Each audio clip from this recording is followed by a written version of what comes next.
There are places on this planet that nobody talks about, but everybody depends on. The Strait of Hormuz is one of them, a ribbon of water in the Middle East. 33 kilometers at its narrowest point, and yet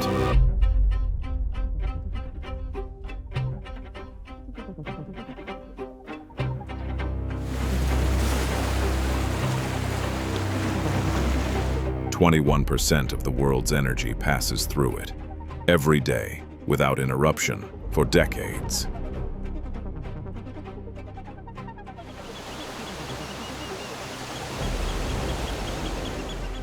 This morning, while you check your emails, while someone makes coffee in Seoul or Rotterdam, dozens of supertankers are crossing this corridor, silently, slowly, under constant surveillance. This strait is not a geographic curiosity. It is one of the jugular veins of the global economy, and right now it is beating under tension.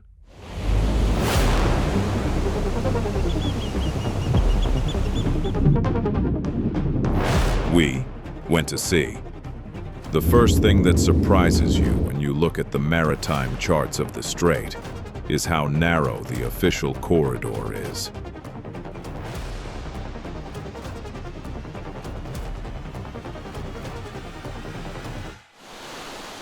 Three kilometers in each direction.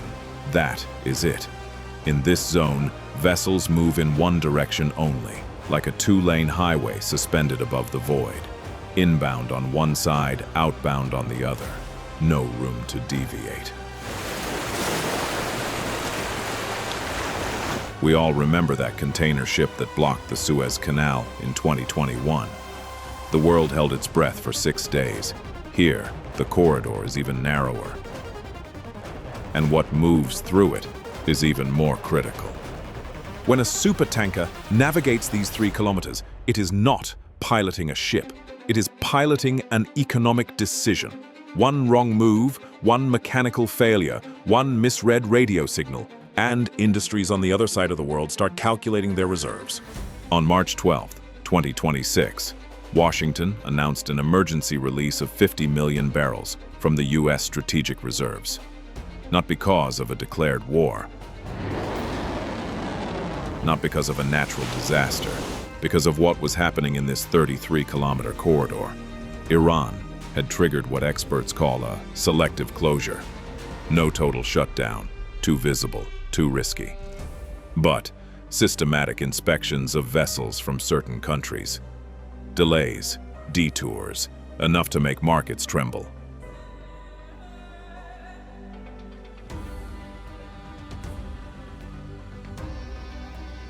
In Mumbai that evening, restaurants were shutting down their kitchens. Not because war had broken out, because the liquefied natural gas they needed to cook with was no longer arriving at the ports. In Tokyo, gas station prices showed numbers nobody had seen in decades. One straight, 33 kilometers, millions of daily lives reconfigured in hours. That is the power of the Strait of Hormuz. You might think that supertanker captains choose their route, that they steer away from the Iranian coast to avoid tensions, that they navigate with a comfortable safety margin. They cannot. On the southern side of the strait, along the coasts of the UAE and Oman, the seabed is riddled with reefs and shallow banks.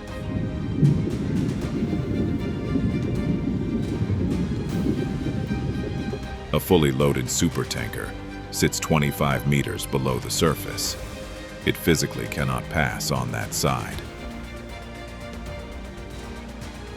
The deep channels, the only ones these giants can navigate without touching the bottom, run along the Iranian coast. The geology of the Gulf made this trajectory inevitable millions of years ago, long before nation-states, long before tensions. The result? Every tanker carrying Saudi oil to Europe passes within range of Iranian surveillance stations, not by political choice, by physical necessity. Geology decided geopolitics. Nobody had a say. There is a situation that repeats itself regularly in the Strait and perfectly captures what it means to work here. A merchant cargo is navigating the corridor. It receives a radio call from a coastal station, Iranian often, asking it to identify itself, declare its destination, confirm its cargo. 30 seconds later, an allied navy, American, British, French, intervenes on the same frequency. It tells the captain he does not have to respond, that the inspection is illegal, that he should continue. The captain is now in the middle of a real-time diplomatic confrontation. Two contradictory orders, a decision to make in seconds, one that could be interpreted as a provocation by either side.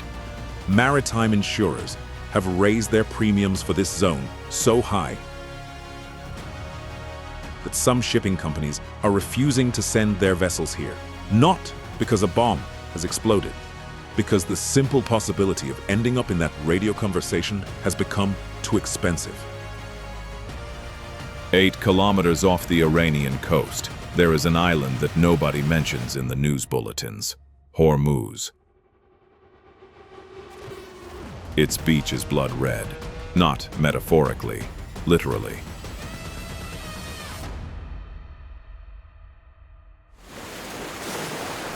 The soil contains such a high concentration of iron oxide that the earth stains everything it touches. And when it rains, which is rare, but it happens, the water running down the slopes carries that red into the sea.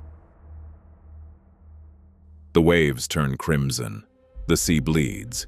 Videos of this phenomenon have circulated around the world. Millions of people have watched without knowing that this island sits a few kilometers from the most strategically critical oil routes on the planet. The women here wear a golden geometric mask, the burqa, a coastal tradition of southern Iran. They sell red powder at the market. That powder is the earth of their island, used as a spice in sauces, in bread. They literally eat their island. And this island has no fresh water, not a single natural source.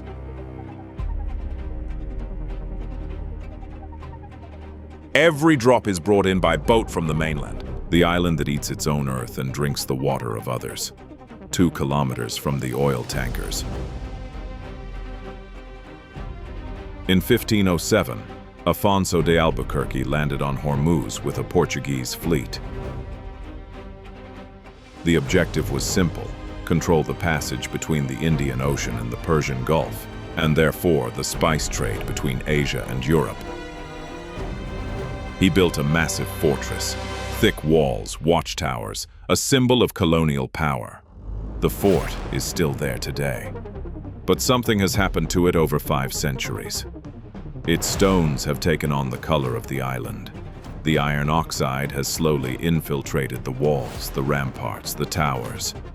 The Portuguese fortress has been absorbed by the landscape it claimed to control.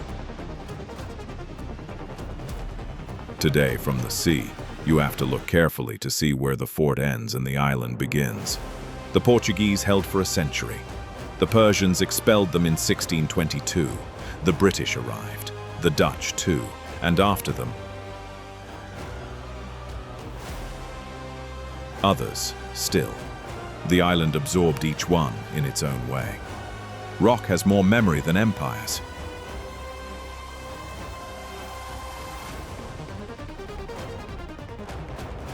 In 1864, the British Empire needed to connect London to Karachi and Mumbai by telegraph cable.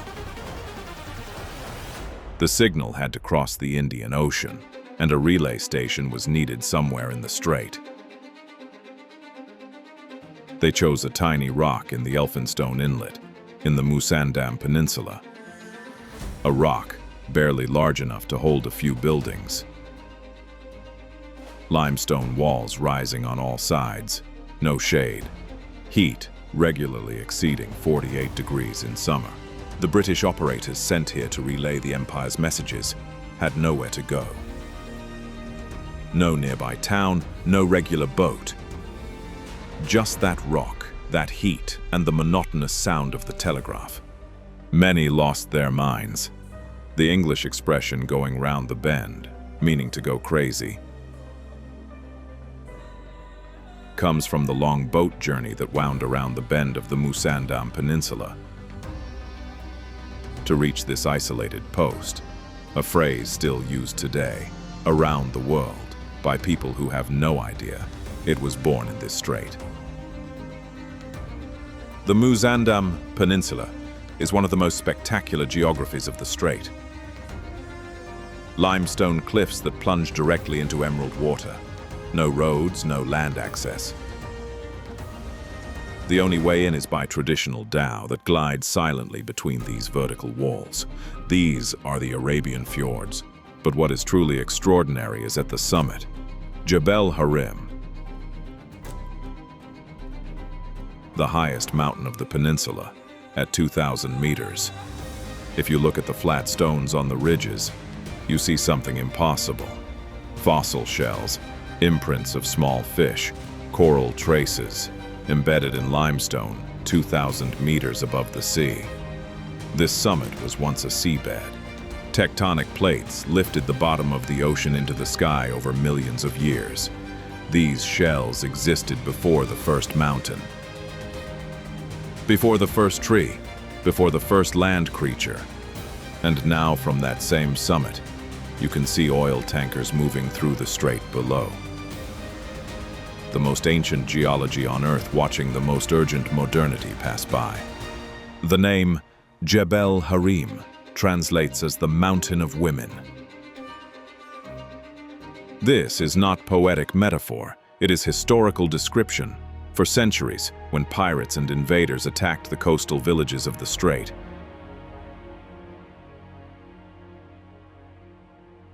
women and children climbed to refuge on these inaccessible ridges. The men stayed below to defend or to flee by sea. The women climbed.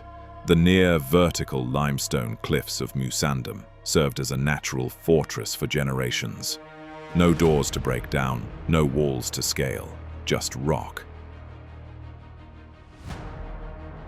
Today, the pirates have been replaced by radars and military patrols. But the name has remained, and in some isolated villages of the peninsula, reachable only by boat. The memory of those retreats is still alive, not as a fear, but as a pride. The women who climbed knew the mountain better than anyone. They were the guardians of the summit.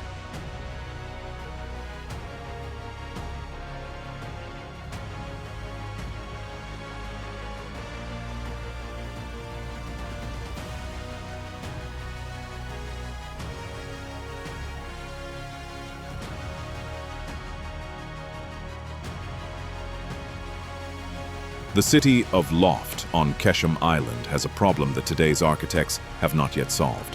How to live in heat that regularly exceeds 40 degrees, without electricity, without refrigeration, without air conditioning.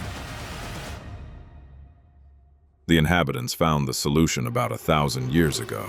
They built towers.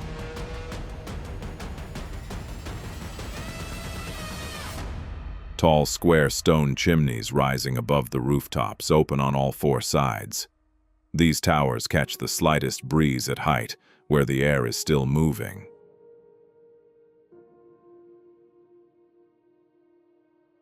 And channel it downward into the dark and cool rooms below. A passive, natural ventilation system. Inside these houses, at noon, during the worst heat, the temperature remains livable.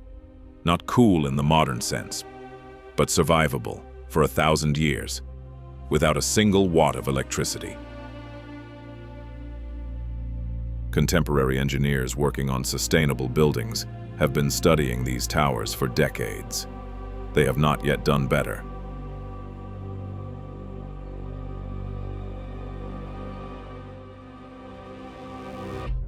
In the village of Guran, on the Keshem coast, The sound of hammers on wood echoes from the shoreline.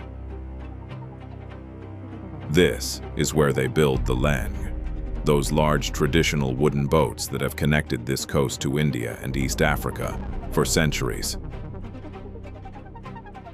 Some reach 30 meters in length. There are no plans, no blueprints, no digital models. Not even drawings on paper. The master carpenters build these vessels entirely from memory. The proportions of the hull, the curve of the bow, the angle of the frames, all stored in their heads, passed from father to son, from master to apprentice, for generations. UNESCO has recognized this craft as intangible heritage of humanity.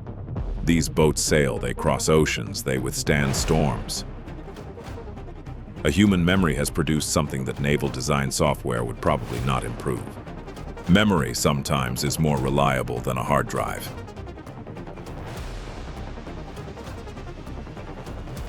At the absolute northern tip of the Musandam Peninsula, the village of Kumzar is reachable only by boat.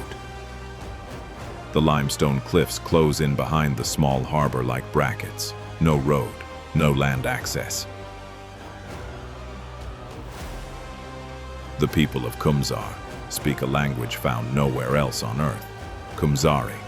A linguist hearing it for the first time would not know how to classify it, because it resembles nothing known. It is ancient Persian mixed with Arabic, with traces of Hindi, Portuguese, and even Old English.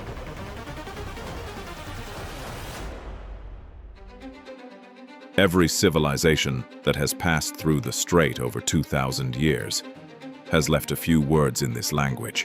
Indian sailors who stopped for fresh water.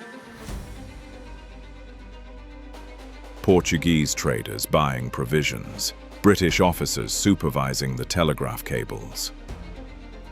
Kumzari is the portrait of the strait itself, a mixture of everything that has passed through, deposited in the mouths of the inhabitants of an isolated fishing village. From the rooftops of Kumzar, you can see the oil tankers moving through the shipping lanes a few kilometers away. The residents watch them. They have watched ships cross this passage for 2,000 years. They know better than anyone that the strait belongs to everyone and to no one.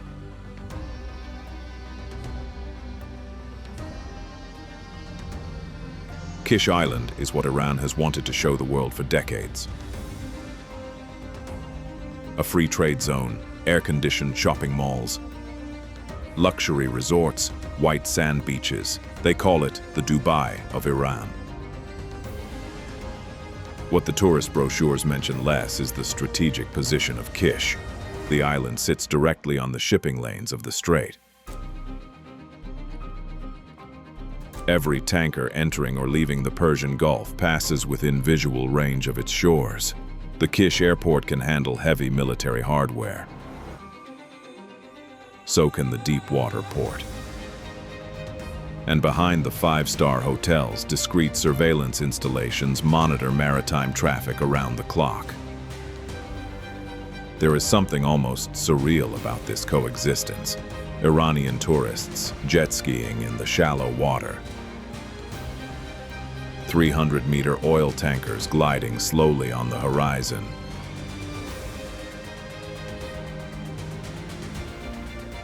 Music drifting from beach clubs. And somewhere, a radar operator logging the passage of vessel number 847 of the day. Peace and tension occupy exactly the same space. They have simply learned not to look at each other. A few hundred meters off the shore of Kish, there is a wreck, a Greek cargo ship that ran aground in 1966. 59 years later, the rusted hull is still there, half submerged, leaning toward the sea. At sunset, its silhouette cuts against an orange sky. A metal skeleton watching the modern tankers pass.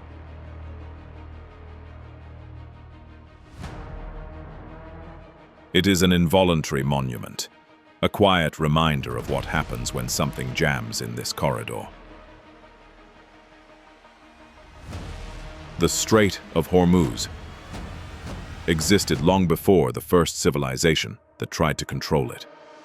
Before the Persians, before the Portuguese, before the Americans, before the drones and the missiles, and it will be here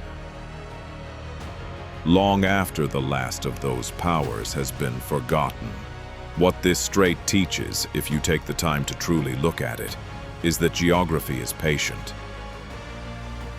Empires agitate, markets tremble, captains sweat on their bridge wings, and the current keeps flowing between these limestone walls, as it always has. 21% of the world's energy, 3 kilometers of corridor, millennia of history in the limestone walls, and tonight, somewhere in that darkness, dozens of ships move slowly forward. Loaded, watched, indispensable.